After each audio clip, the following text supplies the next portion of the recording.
जय संविधान, जय भीम, महात्मा गांधी की जय, गोडसे मुर्दाबाद। देखिए, पुरानी एक आपने गाना सुना होगा, झूठ बोले कौवा काटे, काले कौवे से डरियो। क्या झूठ बोलने में आजकल लोगों को कौवे काटने का भी डर नहीं होता है? क्या एक बार भारतीय जनता पार्टी ने फिर एक देश को जुमला दे दिया, दिल्ली के लोगों को जुमला दे दिया, दिल्ली के लोगों को ठग लिया और उनके वोट का सौदा कर लिया। जैसे महाराष्ट्र के अंदर कहा गया था कि वहां पे महिलाओं को पैसे दिए जाएंगे, इलेक्शन के पहले महिलाओं को पैसे दिए गए, उनके अकाउंट में डाल दिए गए।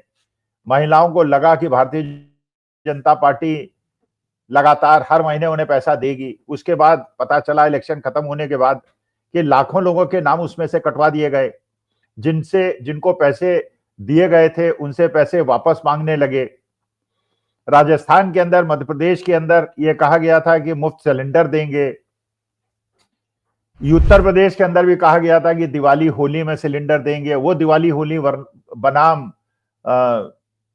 ईद का मामला बनाया गया कि दिवाली होली में देंगे।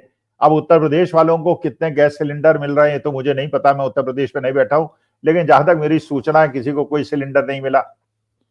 हरियाणा के अंदर इसी प्रकार के वादे किए गए।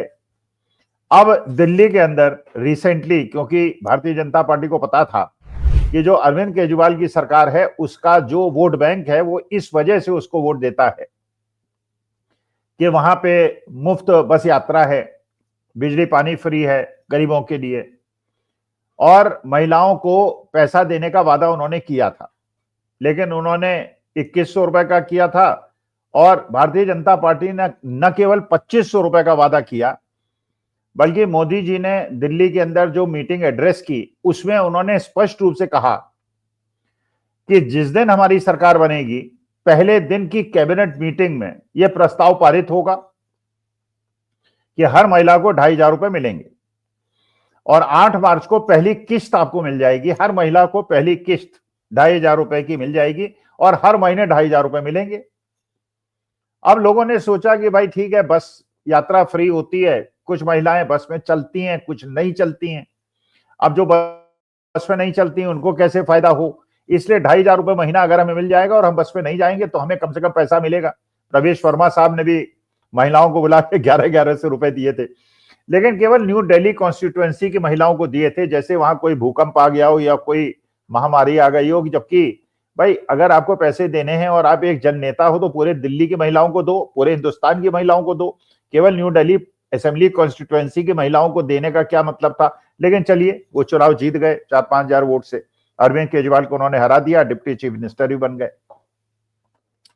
अब प्रश्न ये उठता है कि इसी प्रकार से अब बिहार का इलेक्शन होगा, उसके बाद उत्तर प्रदेश का इलेक्शन होगा, वहां भी मोदी जी जाएंगे, वहां भी भारतीय जनता पार्टी के लोग जाएंगे, वहां जाके ये वादा करेंगे कि वहां जाके हो सकता है कह देंगे 5000 रुपए महीना देंगे।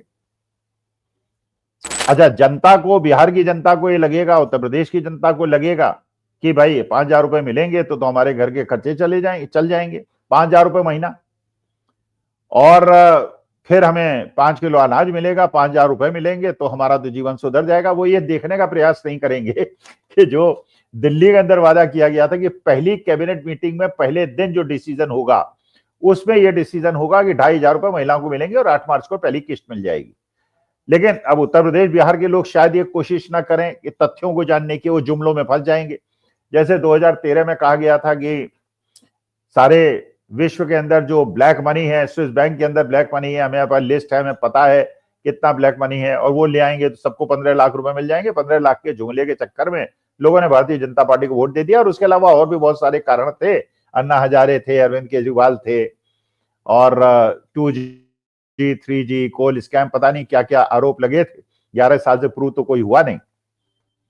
लेकिन अब दिल्ली के जनता ने और महिलाओं ने विशेष तौर पर भारतीय जनता पार्टी को ज्यादा वोट दिया और महिलाओं की वोट की वजह से भारतीय जनता पार्टी की सरकार बन गई और रेखा गुप्ता जी मुख्यमंत्री बन गई। रेखा गुप्ता जी के बारे में तो हम लोग बहुत डिस्कशन कर चुके हैं, कितनी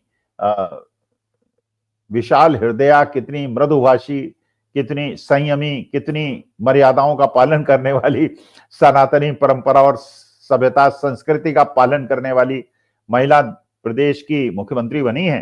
प्रवेश वर्मा साहब मुख्यमंत्री बने हैं, और वो कपिल मिश्रा साहब जो माननीय मोदी जी के लिए किस तरह की भाषा का उपयोग विधानसभा के अंदर करते थे जब वो आम आदमी पार्टी के विधायक थे, अब वो भी मंत्री बन गए हैं। रमेश बिधूड़ी साहब चुनाव हार गए, वरना वो भी हो सकता है डिप्टी चीफ मिनिस्टर बन जाते या चीफ मिनिस्टर बन जाते या मंत्री बनते। मंत्री तो बनते ही बनते, क्योंकि उनकी प्रतिभा भी रेखा गुप्ता जी से या प्रवेश वर्मा से या कपिल मिश्रा से कम तो है नहीं। अब सवाल यह है कि पहली कैबिनेट मीटिंग तो हो गई, कैबिनेट मीटिंग के अंदर यह निर्णय हुआ नहीं जो मोदी जी ने वादा किया था, तो क्या रेखा गुप्ता जी और मोदी जी के बीच में तलवारें खिंच गई हैं? क्या रेखा गुप्ता जी ये सिद्ध करना चाहती हैं कि जो मोदी जी ने कहा था वो जुमला था, या वो ये दिखाना चाह रही हैं कि मैं प्राइम मिनिस्टरियल कैंडिडेट हूं, अब मैं चीफ मिनिस्टर हूं, मैं तो ये नहीं होने दूंगी, मैं तो पैसा नहीं दूंगी। और मोदी जी की बात अगर झूठी होती है तो मोदी जी की प्रतिष्ठा, क्योंकि ये बात जब मोदी जी ने कही थी कि वो 2,500 रुपए हर महीने हर महिला को मिलेंगे, तो ऑब्वियसली वो मोदी जी की गारंटी थी। तो मोदी जी की गारंटी अगर झूठी हो जाए और प्रदेश का मुख्यमंत्री उसको झूठा साबित कर दे, तो मेरे ख्याल से तो मोदी जी उससे खुश नहीं होंगे। अच्छा, अब उसके बाद आतिशी जी ने, जब ये पहला दिन कैबिनेट मीटिंग होनी थी उसके पहले ही आतिशी ने एक प्रेस कॉन्फ्रेंस की, और प्रेस कॉन्फ्रेंस में उन्होंने कहा कि जिस प्रकार से मोदी जी ने एक वादा किया था, एक गारंटी दी थी दिल्ली की जनता को, और मोदी जी की गारंटी पे तो विश्वास लोग करते हैं, देश के प्रधानमंत्री हैं, देश के प्रधानमंत्री अगर कोई वादा करेंगे, पहले तो चलिए वो गुजरात के चीफ मिनिस्टर थे, जब उन्होंने कहा था 15 लाख देंगे तो लोग भूल गए, अच्छे दिन आएंगे ये भी लोग भूल गए, डबल कर देंगे किसानों की आमदनी वो भी भूल गए, महिलाओं पे अत्याचार रुक जाएगा वो भी भूल गए, फास्ट ट्रैक कोर्ट में जो राजनीतिक लोग हैं उन पे केस चलाया जाएगा वो भी लोग भूल गए। लेकिन अब तो वो देश के प्रधानमंत्री हैं, तो उनकी बात तो बिल्कुल एक पत्थर की लकीर होनी चाहिए। लेकिन वो पहली कैबिनेट मीटिंग में ही रेखा गुप्ता जी ने वो निर्णय नहीं लिया जो मोदी जी ने गारंटी दी थी। अच्छा, रेखा गुप्ता जी भी बड़ी उत्तेजित, अब आतिशी ने कहा कि भाई हम तो चाहते हैं कि पहले दिन जब कैबिनेट मीटिंग हो तो जो मोदी जी ने कहा था उसके हिसाब से 2,500 रुपए पर महिला को पर मंथ मिले, लेकिन वो तो हुआ नहीं।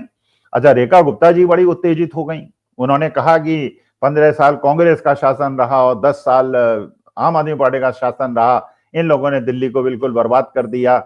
और पहले दिन मुझसे प्रश्न पूछने लगे, भाई प्रश्न इसलिए पूछने लगे रेखा जी, माननीय मुख्यमंत्री महोदया, कि आपके देश के प्रधानमंत्री और आपके सर्वोच्च नेता यशस्वी प्रधानमंत्री मोदी जी ने वादा किया था कि 2,500 रुपए देंगे, और ये कहा था कि पहली मीटिंग के अंदर हो जाएगा, 8 मार्च को पहली किस्त मिल जाएगी, तो आपने मोदी जी की बात का उल्लंघन करने का प्रयास क्यों किया? उनका जो वादा था, जो उन्होंने एक गारंटी दी थी, उसको आपने जुमला सिद्ध करने का प्रयास क्यों किया? तो ये तो अब आपको जवाब देना है। अच्छा, उसके बाद सोशल मीडिया में भक्त लोग चालू हो गए, वो भी रक्षा करने के लिए कि अभी पहले दिन क्यों पूछ रहे हैं, 6 महीने का टाइम दीजिए, कम से कम 3 महीने का टाइम। अरे भैया 3 महीने 6 महीने का टाइम किस बात का दें, जब मोदी जी ने खुद बात, या तो कहते कि हम यथाशीघ्र सरकार बनने के बाद 6 महीने के अंदर 2,500 रुपए महीना हर औरत को देंगे। लेकिन आपने तो ये नहीं कहा था, आपने तो कहा था कि पहले दिन जिस दिन कैबिनेट मीटिंग होगी 2,500 रुपए महीने स्वीकृत करेंगे और 8 मार्च को किस्त मिल जाएगी, तो अब उसमें पलटने का क्या प्रश्न है?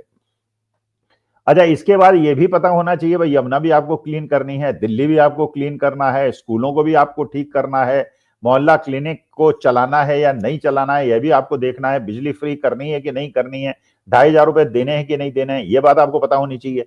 अच्छा, जरा अगर कोई भी आदमी कैलकुलेट करे और ये देखे कि अगर 70 करोड़ 80 करोड़ लोग 70-80 लाख महिलाएं अगर दिल्ली के अंदर हैं और 70 लाख महिलाओं को 2,500 रुपए महीना दिया जाए, तो ये कितना अमाउंट बनता है पर मंथ, और पूरे साल में कितना अमाउंट बनता है? दिल्ली का टोटल बजट कितना है?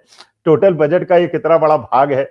अगर आपको दिल्ली सरकार के कर्मचारियों को तनख्वाहें देनी है, उनको पेंशन देनी है, और आपको रोड्स बनवानी है, आपको ब्रिजेस बनवाने हैं, अगर आपको यमुना को साफ कराना है, दिल्ली को साफ करवाना है, स्कूल चलाने हैं, नए मल्टी स्पेशलिटी हॉस्पिटल्स बनाने हैं, नए नए कॉलेजेस एस्टेब्लिश करने हैं, तो अगर महिलाओं को 2,500 रुपए महीना जो आपने वादा किया था, तो या आपने केवल उस प्रकार का जुमला फेंका था जैसा जुमला 2013 में आपने फेंका था, या आप वास्तविकता में ये आपकी गारंटी है? और इस बात की क्या गारंटी है कि जब बिहार में इलेक्शन होगा और उत्तर प्रदेश के अंदर इलेक्शन होगा तो वहां 2,500 को बढ़ा के आप 5,000 नहीं कर देंगे? तो मुझे लगता है कि आज के तारीख में ये बात तो बिल्कुल स्पष्ट हो गई है कि भारतीय जनता पार्टी ने जो जो वादे किए, अब तो मेरे ख्याल से तो ये अमानत और अमानत में खयानत का केस बनता है। भाई अगर देखिए छोटा मोटा आदमी वादा कर दे तो उसके वादे से मुकरने को हम लोग हल्का ले सकते हैं, लेकिन देश के यशस्वी प्रधानमंत्री मोदी जी का वादा, उनकी गारंटी और उसके बाद उस गारंटी का पूरा न होना, तो अब ये तो देश की प्रतिष्ठा पे एक बहुत बड़ा प्रश्न उठता है। जो वादा वो डोनाल्ड ट्रंप से करके आए हैं या दूसरी जगह देशों में करते हैं, तो उसको अगर डोनाल्ड ट्रंप को ये पता चलेगा कि दिल्ली के अंदर मोदी जी ने खुद कहा था पहले दिन ये स्वीकृति होगी और 8 मार्च को पैसा मिलेगा नहीं मिलेगा, तो डोनाल्ड ट्रंप मोदी जी के बारे में क्या सोचेंगे। तो मेरा निवेदन ये है मोदी जी से और रेखा गुप्ता जी से मेरा निवेदन है कि मोदी जी से पंगा मत लीजिए। मोदी जी ने जो गारंटी दी थी, जो वादा किया था, उसको पूरा कीजिए, वरना यह माना जाएगा आप मोदी जी को चैलेंज कर रही हैं और आप देश का प्रधानमंत्री बनना चाहती हैं और मोदी जी को झूठा साबित करने में आप लग गई हैं, जिसका मैं कतई समर्थन नहीं करूंगा। और इस प्रकार से पहले ही दिन आपने जिस प्रकार से मोदी जी का अपमान किया, वैसा आपको नहीं करना चाहिए था। नमस्कार, धन्यवाद और प्रणाम।